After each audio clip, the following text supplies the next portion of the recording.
ನಮಸ್ಕಾರ ಎಲ್ಲರಿಗೂ ಬಸ್ಸು ಎಲ್ಲರಿಗೂ welcome back to Sagar stories ಮಗ. ರಿಷಬ್ ಪಂತ್ ಡಿಸ್ಕಸ್ ಆಗ್ತಿದೆ ಮ್ಯಾಟ್ರ್ ಪಂತ್ ರಿಲೇಟೆಡ್.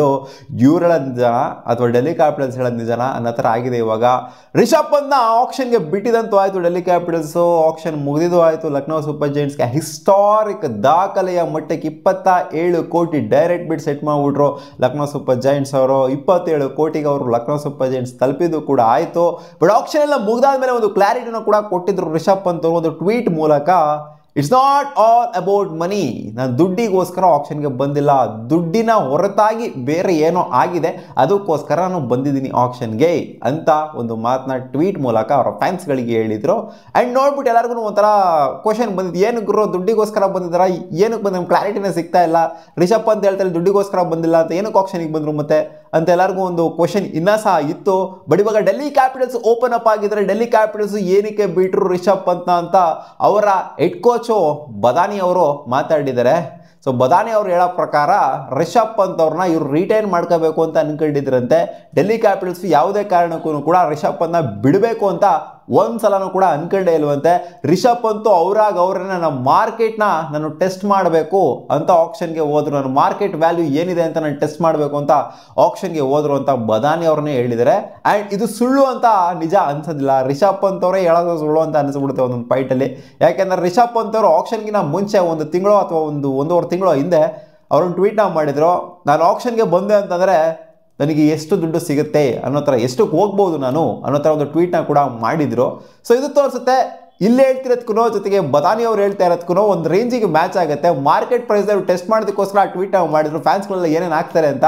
ಆ್ಯಂಡ್ ಇವ್ರು ಹೇಳ್ತಿರೋದು ಕೂಡ ಅದೇ ಥರ ಇದೆ. ಮಾರ್ಕೆಟ್ ಪ್ರೈಸ್ನ ಅವ್ರ ವ್ಯಾಲ್ಯೂನ ಟೆಸ್ಟ್ ಮಾಡ್ಕೊಳ್ಳೋದಕ್ಕೋಸ್ಕರ ಅವ್ರು ಆಕ್ಷನ್ಗೆ ಹೋದರು. ಹಂಗೆ ನೋಡೋಕೆ ಹೋದ್ರು ಡೆಲ್ಲಿ ಕ್ಯಾಪಿಟಲ್ಸು ಇವ್ರಿಗೆ ಇಂಜುರಿ ಆಗಿತ್ತಲ್ಲ, ಆಲ್ಮೋಸ್ಟ್ 1 ವರ್ಷ ಇವ್ರು ಆಡಲೇ ಇಲ್ಲ, ಆಡೋಕ್ಕಾಗೋದಿಲ್ಲ ಅಂತ ಗೊತ್ತಿದ್ರು ಕೂಡ ಇವ್ರನ್ನ ರಿಟೈನ್ ಮಾಡ್ಕೊಂಡಿದ್ರು, ಇವ್ರನ್ನ ಟೀಮಲ್ಲಿ ಇಟ್ಕೊಂಡಿದ್ರು. ಇವ್ರ ಜರ್ಸಿನೆಲ್ಲ ಒಂಥರ ಡಗೌಟಲ್ಲಿ ಹಾಕೊಳ್ಳೋದು, ಸೊ ಆ ಥರ ಎಲ್ಲ ಮಾಡ್ತಾಯಿದ್ರು, ಒಂಥರ ವಿಚಿತ್ರವಾಗೆಲ್ಲ ಮಾಡ್ತಾಯಿದ್ರು. ಸೊ ಇವ್ರನ್ನ ಯಾವುದೇ ಕಾರಣಕ್ಕೂ ಕೂಡ ಡೆಲ್ಲಿ ಕ್ಯಾಪಿಟಲ್ಸ್ ಬಿಟ್ಕೊಂಡು ಕೊಡೋದಿಲ್ಲ ಅನ್ನೋ ಥರ ನಾವು ಇದ್ದಿದ್ದು. ಆ್ಯಂಡ್ ಹೋಪ್ಸು ಕೂಡ ಇರಲಿಲ್ಲ ಇವ್ರು ಈಚೆ ಕಡೆ ಬರ್ತಾರೆ ಅಂತ. ಬೇರೆ ಯಾರದೇ ಆಗಿರಲಿ, ಶ್ರೇಯಸ್ ಅಯ್ಯರ್ದು ಹೋಪ್ಸಿತ್ತು, KL ರಾಹುಲ್ದು ಹೋಪ್ಸಿತ್ತು ಈಚೆ ಕಡೆ ಬರ್ತಾರೆ ಅಂತ.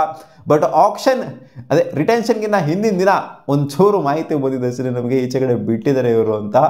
ಸೊ ಇಲ್ಲಿ ಯಾರು ಹೇಳೋದು ನಿಜ, ಯಾರು ಹೇಳೋದು ಸುಳ್ಳು ಅನ್ನೋ ಥರ ಆಗಿದೆ. ರಿಷಬ್ ಪಂತ್ ಅವ್ರು ನೋಡ್ತು ಅಂತಂದರೆ ಆಕ್ಷನ್ ಎಲ್ಲ ಮುಗಿದಾದ್ಮೇಲೆ ನಾನು ದುಡ್ಡಿಗೋಸ್ಕರ ಆಕ್ಷನಿಗೆ ಬಂದಿಲ್ಲ, ದುಡ್ಡು ಸೆಕೆಂಡ್ರಿ, ಬೇರೆ ಏನೋ ನಡೆದಿತ್ತು ಅದಕ್ಕೋಸ್ಕರ ಬಂದಿದ್ದೀನಿ ಆ ಥರ ಟ್ವೀಟ್ ಮಾಡ್ತಾರೆ.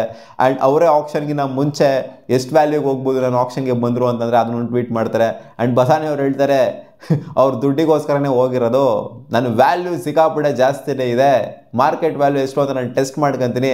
18 ಕೋಟಿ ಸ್ಲಾಬಲ್ಲಿ ಇವ್ರು ರಿಟೈನ್ ಮಾಡ್ತೀವಿ ಅಂತ ಹೇಳಿದ್ರಂತೆ. 18 ಕೋಟಿನೇ ಕೊಟ್ಬಿಟ್ಟು ರಿಟೈನ್ ಮಾಡ್ಕೊತೀವಪ್ಪ ನಿನ್ನ, ಮೊದಲನೇ ಸ್ಲ್ಯಾಬಲ್ಲೇ 20 ಕೋಟಿ ಕೊಡೋಕ್ಕೆ ರೆಡಿ ಆಗಿದ್ದೀವಿ ನಾವು, ನೀನು ರಿಟೈನ್ ಆಗಪ್ಪ ಅಂತ ಹೇಳ್ತು ಅಂತಂದರೆ, ಇಲ್ಲ ನಾನು ಮಾರ್ಕೆಟ್ ವ್ಯಾಲ್ಯೂ ಟೆಸ್ಟ್ ಮಾಡ್ತೀನಿ ಅಂತ ಇವ್ರು ಆಕ್ಷನ್ಗೆ ಬಂದರು. ನಮ್ಮ ಟೀಮ್ಗೆ ಆಡೋದಕ್ಕೆ ಇಷ್ಟ ಇರಲಿಲ್ಲ ಇವರಿಗೆ, ಅವ್ರ ಮಾರ್ಕೆಟ್ ವ್ಯಾಲ್ಯೂ ಅವ್ರ ದುಡ್ಡಿಗೋಸ್ಕರನೇ ಆಕ್ಷನ್ಗೆ ಹೋಗಿರೋದು ಅನ್ನೋ ಥರ ಹೇಳಿದ್ದಾರೆ. ಸೊ ಎವಿಡೆಂಟಾಗಿ ಕಾಣಿಸ್ತಾ ಇದೆ ರಿಷಬ್ ಪಂತ್ ಅವರೇನೋ ಸ್ವಲ್ಪ ಸುಳ್ಳುಗಳು ಅವು ಇವೆಲ್ಲ ಹೇಳೋವಂಥ ಅಗತ್ಯತೆ ಎಲ್ಲ, ದುಡ್ಡಿಗೋಸ್ಕರನೇ ಆಕ್ಷನಿಗೆ ಬಂದಿದೆ ಅಂತ ಹೇಳಿದ್ರೆ ಆಗುತ್ತೆ, ಅಥವಾ ಆ ಫ್ರಾಂಚೈಸ್ ಇಷ್ಟ ಆಗಿಲ್ಲ ಅಂತಂದ್ರೂ ಕೂಡ ಹೇಳಿದ್ರೆ ಆಗುತ್ತೆ. ರಿಷಬ್ ಪಂತ್ ಅವರು ಟ್ವೀಟ್ ಮಾಡೋದೆಲ್ಲ ನೋಡ್ತು ಅಂತಂದರೆ, ನಾನು ಎಷ್ಟು ವ್ಯಾಲ್ಯೂಗೆ ಹೋಗ್ತೀನಿ ಅಂತ ಹೇಳಿ ಅಂತ ಫ್ಯಾನ್ಸ್ಗಳಿಗೆಲ್ಲ ಕೇಳೋದೆಲ್ಲ ನೋಡ್ತು ಅಂತಂದರೆ ಇನ್ನೇನು ದುಡ್ಡಿಗೋಸ್ಕರ ಬಂದಿರೋ ಕಾಣಿಸ್ತಾ ಇದೆ ಅದು ಎವಿಡೆಂಟಾಗೆ. ಬಟ್ ಇವ್ರು ಟ್ವೀಟ್ ಮಾಡಿದ್ರಲ್ಲ ರೀಸೆಂಟಾಗೆ ಆಕ್ಷನ್ ಎಲ್ಲ ಮುಗ್ದಾದ್ಮೇಲೆ, it's not all about money, ಏನೋ ಆಗೋಗ್ಬಿಟ್ಟಿದೆ ಅಂತ. ಸೊ ಅದು ಏನೋ ಆಗೋಗ್ಬಿಟ್ಟಿದೆ ಅಂತ ನನಗೇನೋ ಅನ್ನಿಸ್ತಾ ಇಲ್ಲ. ಸೊ ಇವರೇ ಅವ್ರ ಮಾರ್ಕೆಟ್ ವ್ಯಾಲ್ಯೂನ ಟೆಸ್ಟ್ ಮಾಡ್ಕೊಳ್ಳೋದಕ್ಕೋಸ್ಕರ ಆಕ್ಷನ್ಗೆ ಬಂದಿದ್ದಾರೆ. ಆ್ಯಂಡ್ ಇದೇನು ತಪ್ಪೇನಲ್ಲ, ಇದು ಫ್ರಾಂಚೈಸ್ ಕ್ರಿಕೆಟ್, ಇದು ಲಾಯಲಿಟಿ ಅನ್ನೋದು ಕೆಲವೊಬ್ಬ ಪ್ಲೇಯರ್ಗಿರುತ್ತೆ, ಎಲ್ಲ ಪ್ಲೇಯರ್ಗೂ ಇರಬೇಕು ಅಂತ ನಾವು ಎಕ್ಸ್ಪೆಕ್ಟ್ ಮಾಡೋಕ್ಕಾಗಲ್ಲ. ವಿರಾಟ್ ಕೊಹ್ಲಿ ಥರನೇ ಎಲ್ಲ ಪ್ಲೇಯರ್ಗಳು ಇರ್ತಾರೆ ಅಂತಲೂ ಕೂಡ ಎಕ್ಸ್ಪೆಕ್ಟ್ ಮಾಡೋದಕ್ಕೆ ಆಗೋದಿಲ್ಲ. ಎಷ್ಟು ಕೊಟ್ಟರು ಕೂಡ ಇರ್ತಾರೆ ಅಂತ, ಅದು ವಿರಾಟ್ ಕೊಹ್ಲಿಗೆ ಏನು ಕಮ್ಮಿ ಕೊಟ್ಬಿಡ್ತಾರೆ ಅಂತ ಹೇಳ್ತಿಲ್ಲ ನಾನು. ಸೊ ಒಂದು ಲಾಯಲಿಟಿ ಅನ್ನೋಂಥದ್ದು ಒಬ್ಬ ಪ್ಲೇಯರಿಗೆ ಬರಬೇಕು ಅಂದರೆ ಸಿಕ್ಕಾಪಟ್ಟೆ ಕಷ್ಟ. ಸುಮಾರು ವರ್ಷ ಆಡಿದರೆ ಡೆಲ್ಲಿ ಕ್ಯಾಪಿಟಲ್ಸ್ಗೆ, ಬಟ್ ಈ ಥರ ಬರಬಾರ್ದಾಗಿತ್ತು ಅಂತ ನನ್ನ ಅನಿಸಿಕೆ. ಗೊತ್ತಿಲ್ಲ ಅವ್ರವ್ರ ಮಧ್ಯೆ ಏನೇನಾಗಿದೆ ಅಂತ. ಅವ್ರು ಸಿಕ್ಕಾಪಟ್ಟೆ ರೀಚ್ ಔಟ್ ಮಾಡೋದಂತೆ ರಿಷಬ್ ಪಂತ್ಗೆ, ಸಿಕ್ಕಾಪಟ್ಟೆ ಫೋನ್ ಕಾಲ್ಗಳನ್ನ ಮಾಡಿದ್ರಂತೆ ಓನರ್ ರಿಷಬ್ ಪಂತ್ಗೆ, ಬಟ್ ಅವ್ರು ರೆಸ್ಪಾನ್ಸ್ ಮಾಡಲಿಲ್ವಂತೆ ಕರೆಕ್ಟಾಗಿ. ಸೊ ಅದಕ್ಕೋಸ್ಕರ ರಿಟರ್ನ್ ಮಾಡ್ಕೊಳ್ಳೋದಕ್ಕಾಗಿಲ್ಲ. ಹೋಗೋರ್ನ ಹಿಡ್ಕೊಳ್ಳೋಕ್ಕಾಗತ್ತಾ?